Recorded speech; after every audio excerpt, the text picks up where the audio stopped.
नमस्कार।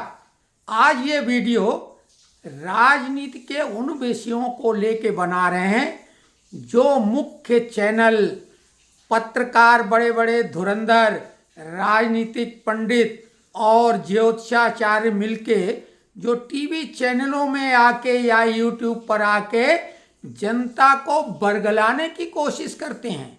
वो आपको डाइवर्ट करना चाहते हैं अपने एजेंडा के तहत, क्योंकि टीवी चैनल को एड्स के द्वारा जो पैसा मिलता है, विदेशी माध्यम से भी उनको पैसा किसी न किसी तरीके से दिया जाता है। आपने देखा होगा, आपका जब से दिल्ली का विज्ञापन बंद हुआ है तो भगवंत मान का विज्ञापन आपको लंबा लंबा बेसिर पैर का मिलता है।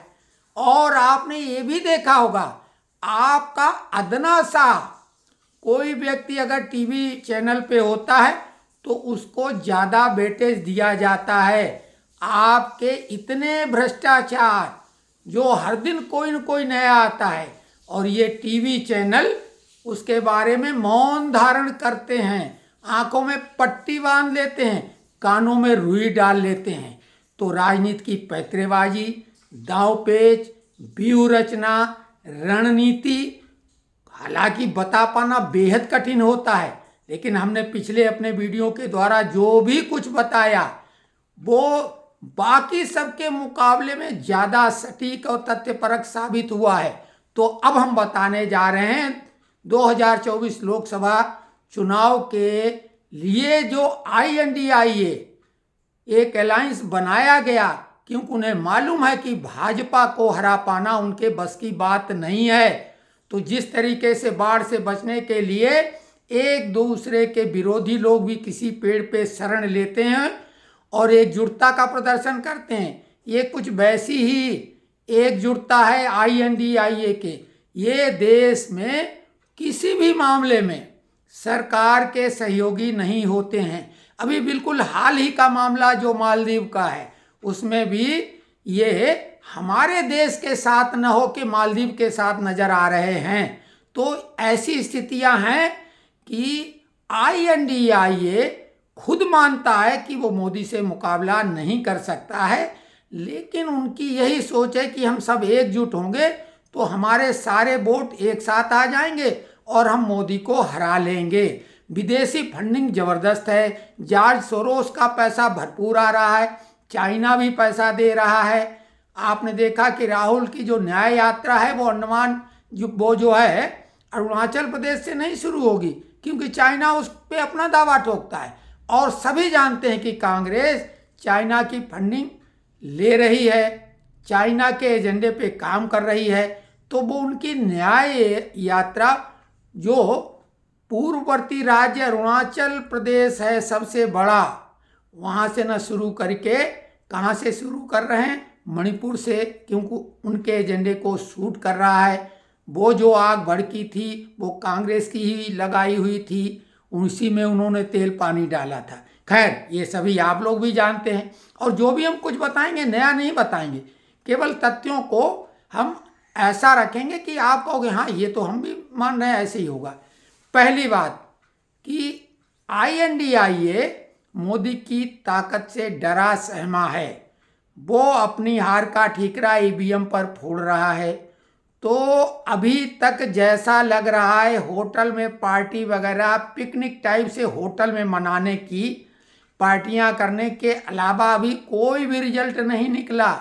जहां पे वो शुरू हुए थे वहीं पे अभी हैं, घड़ी के पेंडुलम की तरह, कोई निष्कर्ष पे ये पहुंचे हैं नहीं। अब रही बात कि एक चौंकाने वाला निर्णय जिसकी चर्चा अभी तक किसी ने नहीं की है, INDIA ले सकती है, और वो निर्णय है EVM पर वोटिंग कराने से वो कहेंगे कि हमें स्वीकार्य नहीं है, बैलेट पेपर से वोटिंग होनी चाहिए, और विरोध करके वो चुनाव का बहिष्कार कर दें, जैसा कि बांग्लादेश में हुआ। तो ये निर्णय भी ले सकते हैं। हालांकि नेताओं को बहुत सारी सरकारी सुविधाएं जो मिलती हैं उनका मोह है, दिल्ली में उनको बंगले मिले हुए हैं, वो खाली नहीं कर रहे हैं। तो ऐसे में कुछ नेता तो अपना निर्दलीय लड़ जाएंगे, लेकिन जो बड़े नेता हैं वो निर्दलीय भी नहीं लड़ पाएंगे। तो ये एक पेच है, लेकिन 50% संभावना ये है कि 2024 को ईवीएम का बहाना करके ये चुनाव का बहिष्कार कर सकते हैं। अभी तक किसी ने ये बात नहीं कही है, लेकिन ये संभावित है। दूसरी बात, सबसे बड़े घटक दल या INDIA के इंजन कांग्रेस, वो बहुत ज़्यादा दुविधा में है। दुविधा ये है, अपने अस्तित्व की लड़ाई उसे लड़ना है। ये तो सभी जानते हैं कि प्रधानमंत्री कौन बनेगा। खड़गे का नाम जब आगे बढ़ाया ममता बनर्जी ने और केजरीवाल ने सेकंड भी किया, लेकिन खड़गे ने बोला पहले वहाँ तक सीटें तो उतनी आए, उन्हें खुद मालूम नहीं आनी। लेकिन अस्तित्व की लड़ाई का कांग्रेस का ये आशय है कि राहुल गांधी तो अमेठी में हार के, ये तो उन्हें पहले से मालूम, तभी तो वो वायनाड से चुनाव लड़े थे। अब वायनाड में भी CPIM उनको खदेड़ना चाहती है या बोलता वो सीट हम लेंगे, तो वहाँ स्थिति गड़बड़ा रही है। लेकिन दक्षिण भारत में कांग्रेस को लग रहा है कि वहाँ वो अपनी इज्जत बचा सकते हैं। सोनिया गांधी की सीट रायबरेली, वो भी पूरी तरह से सुरक्षित नहीं है, वो भी खतरे में आ चुकी है। अब वो चूंकि यूपी में सपा और बसपा के बिना कांग्रेस कुछ भी नहीं है, कांग्रेस तो वहाँ ख़त्म हो चुकी है।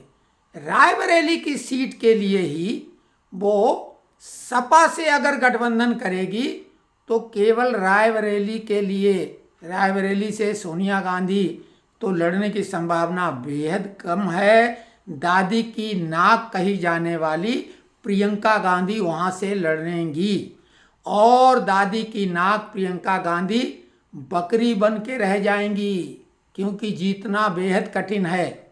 सपा से अगर गठबंधन करेंगे तो केवल रायबरेली सीट को ध्यान में रख के, नहीं तो सपा से गठबंधन करने से कांग्रेस को कोई फायदा नहीं होने वाला है।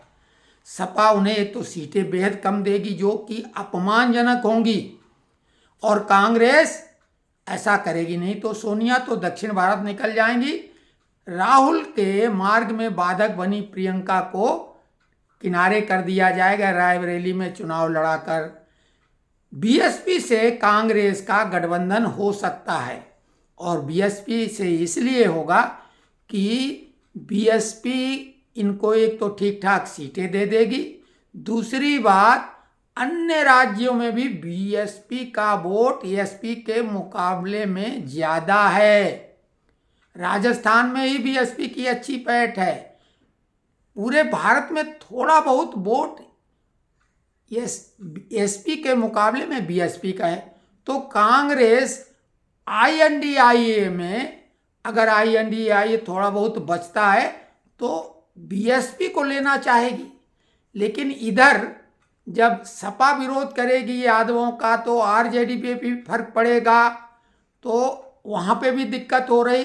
तो अजीबोगरीब दुविधा है, पैतरेबाजी है, लेकिन इतना आसान नहीं हो पाएगा। हमने पिछले वीडियो में भी बताया था कि सीटों के बंटवारे के समय जूतम पैजार होगी इनमें। तो सबसे आसान रास्ता है चुनाव का बहिष्कार कर देना EVM को लेके, और फिर यहाँ से लेके विदेश तक प्रोपोगंडा करना। तो ये इनका एजेंडा ही होगा, हमारा मानना है। और अगर चुनाव लड़ने पड़ेंगे तो कांग्रेस अगर रायबरेली से चुनाव जीतना चाहेगी तो सपा से उन्हें गठबंधन करना पड़ेगा। लेकिन सपा, बसपा और कांग्रेस तीनों मिलके यूपी में लड़ नहीं पाएंगे, ये तय है, क्योंकि सीट का बंटवारा ही नहीं फिर हो पाएगा। तो ऐसे में अगर सोनिया गांधी मान लिया 1% भी रायबरेली में लड़ने का मन बनाएंगी, तब तो बाकी भारत को छोड़ो, वो अपनी सीट बचाने के लिए सपा से गठबंधन करेंगी ही। लेकिन बावजूद सपा गठबंधन के साथ जाने के रायबरेली की सीट भी जाना तय है। यूपी में इस बार कांग्रेस 0 हो जाएगी, ऐसी उम्मीद है। तो कुल मिला के ये एक राजनीति का पहलू है, कांग्रेस को ध्यान में रख के। उधर महाराष्ट्र, जहां सब कुछ ये आसान बता रहे थे, वहां पे उद्धव ठाकरे गुट 23 सीटें मांग रहा है। और जैसा कि अभी चर्चा हो रही है कि 20-20 सीटों का मामला बन रहा है, 20 सीट पे उद्धव ठाकरे, 20 पे कांग्रेस और 6 सीटों पर एनसीपी शरद पवार और 2 सीटें जो है प्रकाश अंबेडकर को ये देने की बात कर रहे हैं, उनके गुट जो अलग से बना हुआ है। तो ये वहाँ पर चर्चा तो जरूर है, लेकिन ये चर्चा फाइनल होना इतना आसान नहीं है। अगर ऐसा करते हैं तो उद्धव गुट 20 सीटों पर अगर लड़ेगा, इससे कम पर तो वो नहीं लड़ेंगे, कांग्रेस से कम पे वो लड़ना नहीं चाहेंगे। लेकिन उद्धव गुट जैसा टीवी में तो वो प्रचार किया जा रहा है, स्वाभाविक है महाराष्ट्र में बीजेपी फिर 40 सीट से ज़्यादा जीत लेगी। इसे नोट कर लें, 48 में से 40 सीटों से ज़्यादा बीजेपी महाराष्ट्र में जीतेगी। अगर इस तरह का बंटवारा भी होता है तो यूपी में तो 80 की 80 सीटें भाजपा जीत सकती है। कई ऐसे राज्य हैं जहां पूरी की पूरी सीटें भाजपा जीतेगी। और जो 400 पार का नारा है ये हवाई बिल्कुल नहीं है।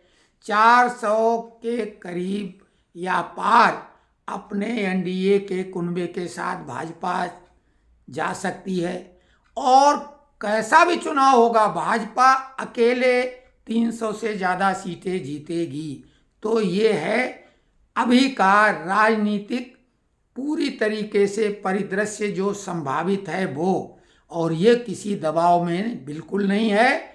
हाँ, राम जन्मभूमि का जिस तरह का असर होने वाला है और इनकी मति मारी गई है, ये सत्य सनातन को जो गालियां दे रहे हैं भर भर के, तो जनता भी इनको नसीहत देने के लिए तत्पर है कि जल्दी चुनाव हो और निशाचरी प्रवृत्ति के इन लोगों का सफाया कर दें, तभी उनको तसल्ली होगी। तो स्थिति ये हो सकती है कि ये सभी लोग मिलके हो सकता है सैकड़े के इर्द गिर्द पहुंच पाएं, और इसमें से वो पार्टियां तो शामिल नहीं है, चाहे उड़ीसा की पार्टी हो, चाहे आंध्रा की हो और चाहे तेलंगाना की। ये जो मुख्य विपक्षी पार्टियां ये तो हैं नहीं। तो ये INDA घमंडिया गैंग 100 सीटों के इर्द गिर्द रह जाएगा। ये आप नोट कर लें। ये वीडियो हम आपको समय समय पर इसकी याद दिलाएंगे कि हमने ऐसा कहा था। तो ये विश्लेषण कैसा लगा कमेंट्स बॉक्स में अवश्य लिखें।